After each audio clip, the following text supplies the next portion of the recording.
Hi guys, welcome to MRV talks. ఈ రోజు మనం మాట్లాడుకోబోతున్న movie mythology, action and fantasy కలిసి గ్రాండ్ గా రిలీజ్ అయిన pan India level movie Mirai గురించి. ఈ మూవీ అయితే థియేటర్లో ఎలాంటి ఎక్స్పీరియన్స్ ఇస్తుందో తెలుసుకునే ముందు మన ఛానల్ని ఇంకా సబ్స్క్రైబ్ చేసుకోకపోతే ఇప్పుడే చేసుకోండి. ఈ మూవీ గురించి చెప్పాలంటే ఓన్లీ 50 CRతో తీశారు. ఇంత తక్కువ బడ్జెట్తో ఇంత బాగా తీస్తారని నేనైతే అస్సలు ఎక్స్పెక్ట్ చేయలేదు. టాలీవుడ్లోనే వన్ ఆఫ్ ద బెస్ట్ మూవీలో ఈ మూవీ కూడా ఉంటుంది. తెలుగు ఇండస్ట్రీని వేరే లెవెల్కి తీసుకెళ్లే మూవీలా అనిపించింది నాకైతే. ఈ మూవీ గురించి చెప్పాలంటే గూస్ బంప్స్ అనేవాడు చాలా అంటే చాలా తక్కువ. అంటే ఇది ఒక విజువల్ వండర్లా అనిపిస్తుంది. కాన్సెప్ట్ కానీ స్క్రీన్ ప్లే కానీ హైలైట్ అని చెప్పవచ్చు.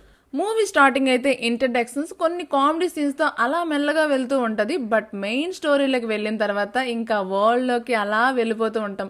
అండ్ ఇంటర్వెల్ సీన్ మాత్రం హైలైట్ అని చెప్పవచ్చు. అక్కడే మూవీ నచ్చేస్తుంది. ఇంకా క్లైమాక్స్ మాత్రం పీక్స్ అంటే వేరే లెవెల్లో ఉంటుంది.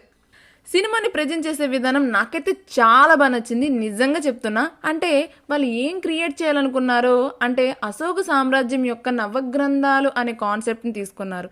ఈ కాన్సెప్ట్ అనేది మన హిస్టరీకి సంబంధించింది అయినప్పటికీ ఈ క్యారెక్టర్ ఇన్వాల్వ్మెంట్ కానీ స్టోరీని బిల్డ్ చేసే విధానం కానీ ప్రెజెంట్ ఉన్న వాళ్ళని దాంతో కంపేర్ చేసి తీసే విధానం మాత్రం హైలైట్ అని చెప్పవచ్చు. ఈ మూవీలో ముఖ్యంగా VFX అండ్ BGM మాత్రం కొట్టి పడేశారు, అంతే, అంత బాగుంది. అండ్ క్లైమాక్స్ మాత్రం మైండ్ బ్లాక్ అయిపోద్ది. అండ్ RR మాత్రం హైలైట్ అని చెప్పవచ్చు. ఇంకా ఫుల్ గూస్ బంప్స్ అనమాట.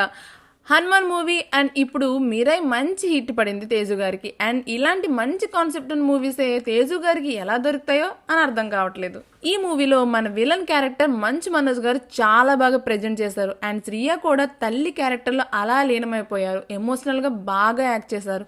జగపతి బాబు గారు అండ్ హీరోయిన్ సపోర్టింగ్ క్యారెక్టర్స్ కూడా అందరూ చాలా అంటే చాలా బాగా యాక్ట్ చేశారు. అండ్ ఈ మూవీ గురించి చెప్పడానికి ఇంకేమీ లేదు, ధైర్యంగా వెళ్ళి థియేటర్కి చూడొచ్చు.